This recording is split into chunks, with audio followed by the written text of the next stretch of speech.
Boa noite, queridos irmãos e queridas irmãs da Casa Espírita Eulália Nogueira. Estamos mais uma noite aqui reunidos para o estudo do Evangelho segundo o Espiritismo. Que possamos estar todos aptos, concentrados e equilibrados para bem entender esta lição. A lição que nos coube hoje é do capítulo 12. Amai vossos inimigos. O duelo, itens 13 e 14.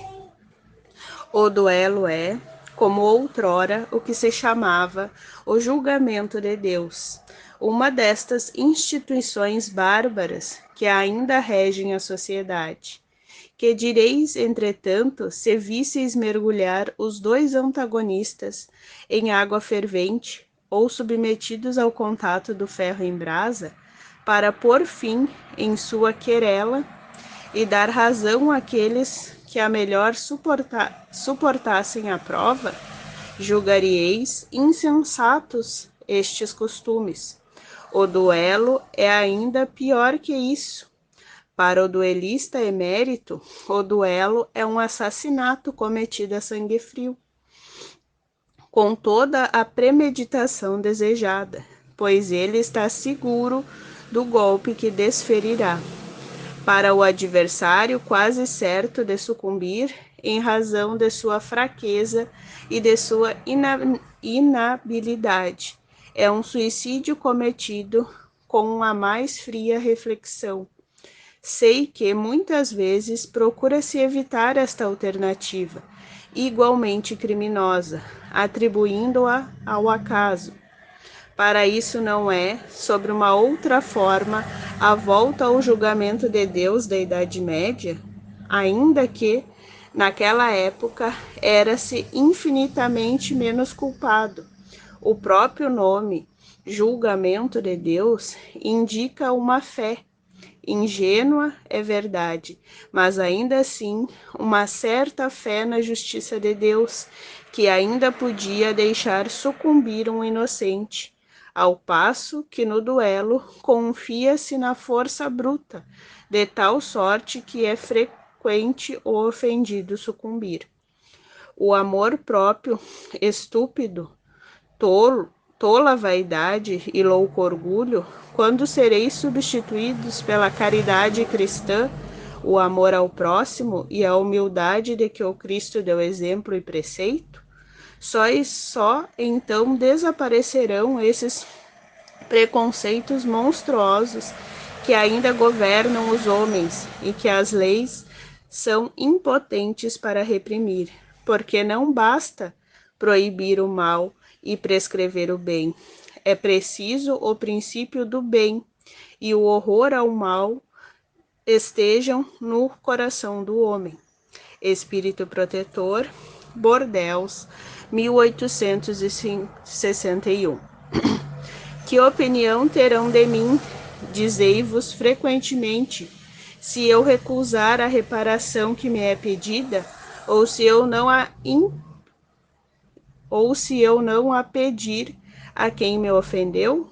Loucos como vós, os homens atrasados, censurar-vos-ão, mas os que são iluminados pela chama do progresso intelectual e moral dirão que agistes segundo a verdadeira sabedoria.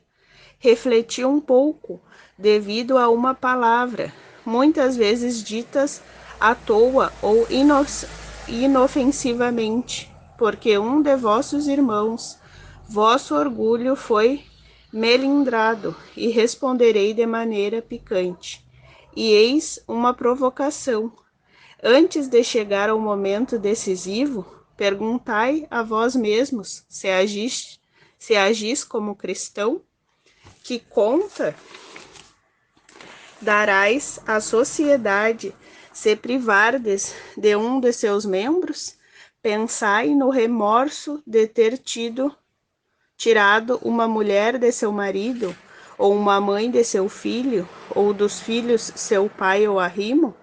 Certamente, aquele que ofende deve uma reparação, mas não é mais honrado para ele dá-la espontaneamente, reconhecendo seus erros, do que expor a vida daquele que tem direito de lamentar-se? Quanto ao ofendido, tenho de convir que, algumas vezes, pode encontrar-se gravemente atingido, seja em sua pessoa, seja em sua relação àqueles que a cercam. Não é só o amor próprio que está em jogo, mas o coração está ferido e sofre.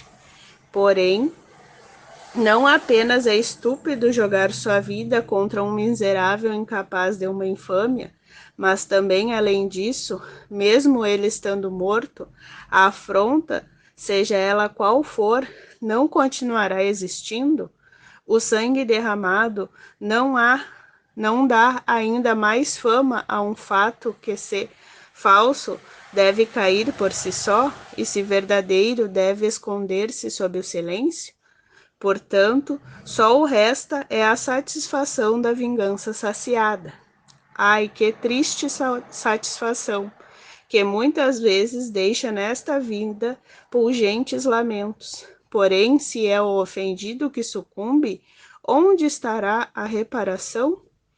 Quando a caridade for a regra de conduta dos homens, eles conformarão seus atos e suas palavras a esta máxima: não façais aos outros o que não quereis que vos façam. E então desaparecerão todos os motivos de dissensões e com eles os duelos, as guerras, que são duelos de povos a povos. François Xavier, Paris, François Xavier, Bordeaux, 1861. Bom, queridos irmãos, essa lição nos é bem clara, nos é bem reflexiva e nos faz pensar nas nossas atitudes. Nós, como estudantes e frequentadores de uma casa espírita, nós, sempre que lemos o nosso evangelho, nós devemos trazê-los para o nosso cotidiano, para a nossa vida, e encarar os duelos atuais como as nossas dificuldades atuais, que dependem das nossas reações pacíficas ou agressivas.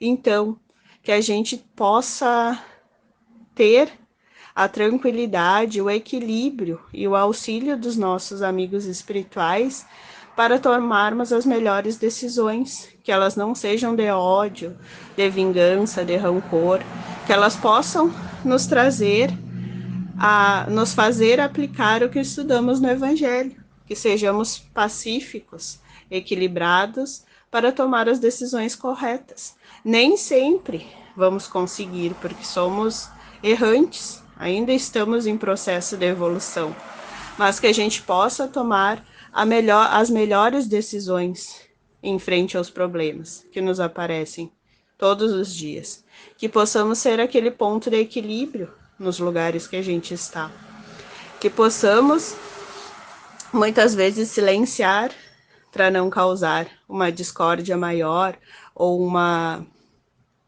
adversidade maior, que a gente possa sempre ter a melhor palavra quando alguém precisar da gente. Eu acho que atualmente nós temos muitos duelos que não são visíveis, não são materiais, eles são espirituais nas nossas dificuldades diárias. Então, que a gente tenha esse equilíbrio e esse auxílio dos bons espíritos para enfrentá-los. Então, queridos irmãos, que nós possamos elevar o nosso pensamento a Deus, nosso Pai, a Jesus Cristo, nosso irmão e mestre, nos pedindo coragem, força, certeza na nossa fé, certeza no que a gente estuda, que a gente consiga aplicar os nossos estudos da doutrina espírita, porque essa é a nossa principal tarefa. Não adianta a gente ler o Evangelho e não aplicá-lo. A gente, por mínima que sejam as nossas ações, a gente tem que tentar colocar em prática o que a gente aprende, o que a gente escuta, porque a vida atual, A nossa casa, a nossa rotina é o nosso laboratório, é a nossa vivência, é o que nós vamos ter que prestar contas no mundo espiritual. Então, que a gente possa aplicar nas nossas relações em casa, no trabalho, aonde a gente for, a gente consiga aplicar as lições do Evangelho. Então, gratos por este ensinamento dessa lição de hoje, elevamos nosso pensamento a Deus e pedimos a paz na terra e em todos os mundos habitados, que sejamos sempre humildes, corajosos, fiéis à palavra de Deus que a gente acredita, fiéis aos bons espíritos que nos cercam, que possamos sempre aplicar as lições do Evangelho, que a gente possa se vigiar e orar diariamente, pedindo o auxílio dos bons espíritos. Pedimos também pelas nossas famílias, pelos nossos amigos e por todos os irmãos que de qualquer maneira estejam ligados à nossa casa espírita, que escutem essa lição, que escutem esse evangelho, que eles sejam protegidos e amparados pelos irmãos que trabalham por nós na casa espírita. Que nossas famílias sejam harmonizadas, que possamos trazer luz aos que necessitam, que possamos ser a mão amiga que este mundo precisa. Pedimos pela fluidificação das águas, que as águas que tenhamos em casa sejam fluidificadas, que sejam medicamentosas para cada um dos nossos males, para amenizar cada um dos nossos males. Enfim, meus irmãos, agradeço a Deus pela vida, pela minha vida e pela vida de vocês, pela oportunidade que a gente tem de crescimento diário. E espero que todos vocês tenham essa mesma gratidão a Deus, a nossa religião e a nossa casinha espírita. Que estejamos todos bem e que logo possamos estar todos juntos, reunidos no nosso lar espírita. Que assim seja.